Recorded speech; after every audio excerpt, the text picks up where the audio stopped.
Selamat pagi, selamat hari Minggu, umat Paroki Taman Galaksi. Selamat berjumpa lagi dengan saya, Romo Gabriel, dalam renungan singkat secara live streaming dalam San Barto YouTube.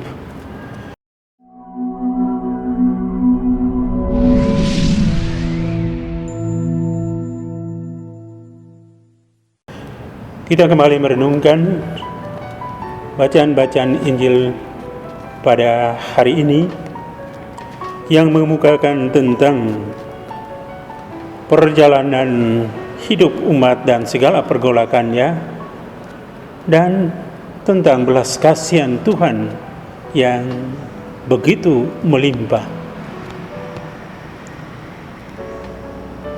Satu hal yang menarik yang mengingatkan saya tentang lagu By the Rivers of Babylon. Isi lagu itu dari Mazmur yang hari ini akan menjadi Mazmur tanggapan bagi kita semua yang akan mendengungkannya. Isinya sebagai berikut: di tepi sungai Babel, di sanalah kita duduk menangis apabila kita mengingat Sion. Pada pohon-pohon gandarusa di tempat itu kita gantungkan kecapi kita. Sebab di sanalah orang-orang yang menawan kita meminta memperdengarkan nyanyian, dan orang-orang yang menyiksa kita meminta kita menyanyi sukacita. Nyanyikanlah bagi kami nyanyian dari Sion. Bagaimana mungkin kita menyanyikan nyanyian Tuhan di negeri asing? Jika aku melupakan engkau, hai Yerusalem, biarlah menjadi kering tangan kananku. Biarlah lidahku melekat pada langit-langitku. Jika aku tidak mengingat engkau, biarlah lidahku melekat pada langit-langitku. Jika aku tidak menjadikan Yerusalem puncak sukacitaku. Suatu ungkapan orang yang berduka cita di tempat di mana mereka menjadi tawanan di negeri Babel. Namun dampak dari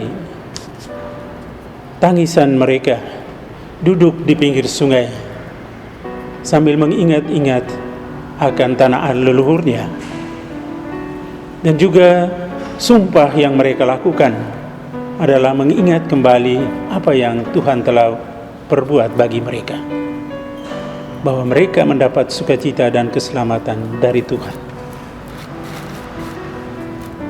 Saudara-saudari yang terkasih, sebenarnya sangat sederhana bahwa kita meminta kepada Tuhan belas kasihannya, seperti orang Israel yang hanya duduk di pinggir sungai, meratap dan tetap percaya bahwa Tuhan akan menyelamatkan mereka. Inilah yang membuat Tuhan menjadi terenyuh, dan Ia membatalkan segala kesengsaraan mereka. Bahwa Israel berdosa dan dibuang ke Babel, memang mereka mendapatkan hukuman itu, tetapi bahwa mereka menyesal, dan cara mereka duduk merenung di pinggir sungai membuat Tuhan berbalik dan berbelas kasihan. Tuhan mengirim seorang raja menaklukkan Babylon, dan akhirnya orang Israel dituntun kembali ke negerinya di Palestina. Hal ini menunjukkan kepada kita bahwa Allah tetap berbelas kasihan, dan Dia tidak pernah membatalkan bahwa Dia adalah Allah yang Maha Rahim, yang akan menerima dan mengampuni semua kesalahan umatnya, asal manusia itu bertobat, kembali melakukan apa yang baik, dan Tuhan akan mengampuni. Kita belajar dari umat Israel yang telah bertobat walaupun mereka hanya sedikit yang kembali ke Yerusalem. Kita juga mengalami banyak kesulitan karena perbuatan kita, banyak kesusahan dan penderitaan yang kita lakukan, dan banyak orang yang mengalami kesusahan karena perbuatan-perbuatan kita terhadap mereka. Kita kembali bertobat. Tuhan memiliki belas kasihan, pengampunan, dan akan membarui hidup kita. Tuhan memberkati.